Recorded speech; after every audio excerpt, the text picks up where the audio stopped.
ये हमारा सिद्धांत है, हम घर में घुस के मारेंगे। मोदी जी के इसी सिद्धांत के कारण अब कुछ इंटरेस्टिंग खबर निकल के आ रही है। पाकिस्तान के मोस्ट वांटेड टेररिस्ट एक एक करके टपक रहे हैं। पाकिस्तान कराची उर्फ जमाली को पाकिस्तान के कराची शहर में 1 मार्च को गोली मार दी है। मौलाना Ziaur Rahman was assassinated. This killing is starting to spook Pakistan's security apparatus. और सिर्फ पाकिस्तानी टेररिस्ट ही नहीं, खालिस्तानी टेररिस्ट भी एक एक करके टपकते जा रहे हैं। Another man named on an Indian most wanted list has turned up dead in Canada. भारतीय उच्चायोग पर हिंसक प्रदर्शन के मास्टरमाइंड की मौत हो गई है। अवतार सिंह खांडा की एक भी मच्छर नहीं बचेगा।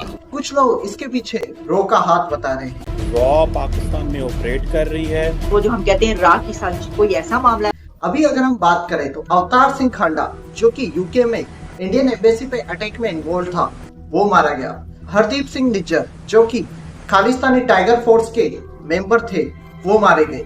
यहाँ तक कि हाफिज सईद जो कि लश्कर ए तैयबा का चीफ है और मुंबई 2008 ब्लास्ट का मास्टरमाइंड भी है, वो भी सबसे बच नहीं पाया है। अपने की साथियों की टारगेटेड किलिंग के बाद हाफिज सईद बहुत ज्यादा डरा हुआ है। उसे टेरर फाइनेंसिंग के केस में जेल की सजा सुनाई गई है। हाफिज सईद की सुरक्षा बढ़ा दी गई और इन सब का आरोप अब कुछ देश भारत पे लगा रहे हैं। Credible allegations of a potential link between agents of the government of India and the killing of a Canadian citizen, Hardeep Singh Nijjar. The people who worshipped with Hardeep Singh Nijjar have been shouting accusations India was responsible for his death. Indian government is involved in this. It's not like a Hardeep Singh के कत्ल का बदला लिया जाएगा, भारत के टुकड़े टुकड़े किए जाएंगे और खालिस्तान तहरीक निकल। लेकिन क्या सच में रॉ इसके पीछे इन्वॉल्व है? चलिए जानते हैं। देखिए, खालिस्तानी टेररिस्ट कनाडा में सिर्फ एंटी इंडिया एक्टिविटीज ही नहीं करते हैं, वो वहाँ पर गैंग वॉर, ड्रग वॉर में भी इन्वॉल्व है। Drugs from Afghanistan and Pakistan, sell them in India, export them to Europe to fund Khalistani campaigns in Canada and London. 1980s से ही पंजाबी गैंगस्टर्स कनाडा में पनप रहे हैं। हरदीप सिंह निज्जर की खुद की एक गैंग थी। खालिस्तानी एक मॉनिटर की माने तो कनाडा में पंजाबी गैंगस्टर्स का group 3rd most dangerous group है। 2006 से लेके अब तक जितनी भी डेथ्स हुई है उसमें 21% तो पंजाबी गैंगस्टर्स की हुई है। और ऐसे में कहा जा सकता है कि कई बार ये खालिस्तानी टेररिस्ट आपस में एक दूसरे को लड़के भी मार देते हैं। और जहाँ तक पाकिस्तान की बात है तो वहाँ पे तो अफगान तालिबान और तहरीक तालिबान ने पाकिस्तान, जिसे पाकिस्तानी तालिबान भी कहा जाता है, वो हाथ धोकर पाकिस्तान के पीछे पड़ा हुआ है।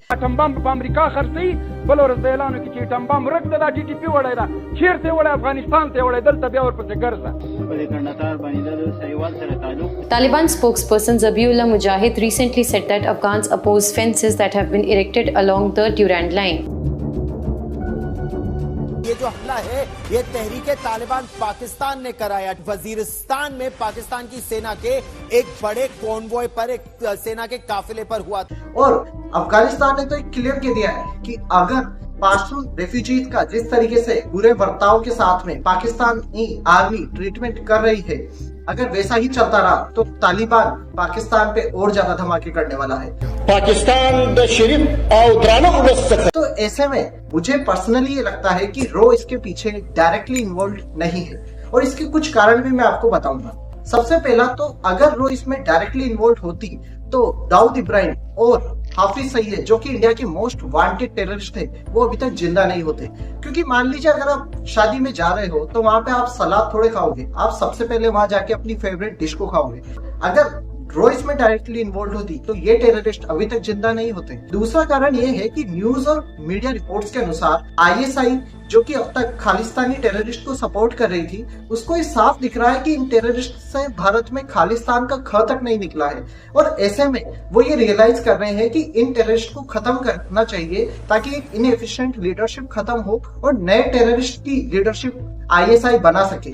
अगर इसमें रॉ इन्वॉल्व भी है तो वो इनडायरेक्टली इन्वॉल्व होगी। This is more likely to be a grubby little gangland squabble between rival gangsters. के पीछे मैं कुछ कारण है जो आपको बता सकता हूँ। सबसे पहला तो ये कि जैसा मैंने आपको बताया था कि कैसे कनाडा के अंदर खालिस्तानी टेररिस्ट काफी बार एक दूसरे को गैंग वॉर में मारते हैं और कैसे तालिबान पाकिस्तान के खिलाफ हाथ धो के पड़ा हुआ है। तो ऐसे में रो ने हो सकता है इनको इन्फिल्ट्रेट करा हो, इनडायरेक्टली कांटेक्ट किया हो, क्योंकि दुश्मन का दुश्मन दोस्त होता है। और ऐसे में रो ने देखा हो कि ऑलरेडी यार तुम इन टेररिस्ट को तो खत्म कर ही रहे हो, तो रो ने इनकी मदद करी हो, इनको एक्स्ट्रा इन्फॉर्मेशन दी हो ताकि इनका काम आसान हो जाए, इनको इनकी मेहनत के बदले पैसे दिए हो ताकि इनका मोटिवेशन लेवल हाई हो जाए, और इस तरीके से रो इनडायरेक्टली इन टेररिस्ट को खत्म कर रही है। और इससे सबसे बड़ा एडवांटेज ये मिलता है, भारत को एक प्लॉजिबल डिनाइबिलिटी का ऑप्शन रहता है। कल को मान लेते हैं ट्रूडो कहता है कि इंडिया ने शूटिंग करवा दी, तो भारत कह सकता है वो नहीं पता, हमको कुछ नहीं पता, अरे वो तो गैंग वॉर में मारे गए होंगे। कल को अगर पाकिस्तान कहता है कि रो ने मरवा दिया, तो भारत कह सकता है अरे वो तो तालिबान ने मारा होगा, हमारा इसमें क्या लेना देना है, कोई बात नहीं, हम तो चुप है। अगर पाकिस्तानी और खालिस्तानी टेररिस्ट को ऐसा लगता भी है कि रो इसमें इनडायरेक्टली इन्वॉल्व है, तो इससे तो हमारा ही बेनिफिट है, क्योंकि रो का डर उनमें हमेशा बना रहेगा, और मोदी जी भी ऐसा ही कहते हैं। ये डर अच्छा है। लेकिन इस सब के बाद में वेस्टर्न मीडिया भारत पे रेगुलर क्रिटिसिज्म कर रहा है कि भारत को ऐसा नहीं करना चाहिए, भारत तो एक्स्ट्रा जुडिशियल किलिंग्स कर रहा है। उनके कुछ पॉलिटिशियंस ये कह रहे हैं, Secretary of State Anthony Blinken has publicly asked India to cooperate in Canada's investigation. उन पॉलिटिशियंस को सपोर्ट करने वाले कुछ जर्नलिस्ट ये कह रहे हैं, Financial Times and The Economist call for consequences should the allegations be proved. तो उन सभी के लिए मैं ये कहना चाहूंगा कि यूएस, यूके, फ्रांस और रशिया, इन सभी ने दूसरे देशों में जाके अपने खिलाफ काम कर रहे हैं, इनके एंटी नेशनल्स को खत्म किया है।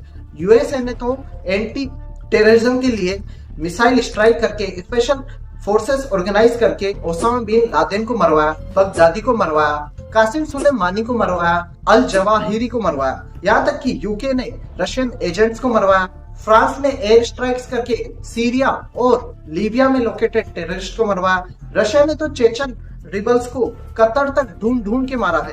तो ऐसे में भारत के खिलाफ भी सेल्फ डिफेंस का ऑप्शन है, और भारत अगर ऐसा कर रहा है तो इन सबको दिक्कत क्या हो रही है, मुझे ये समझ में नहीं आ रहा।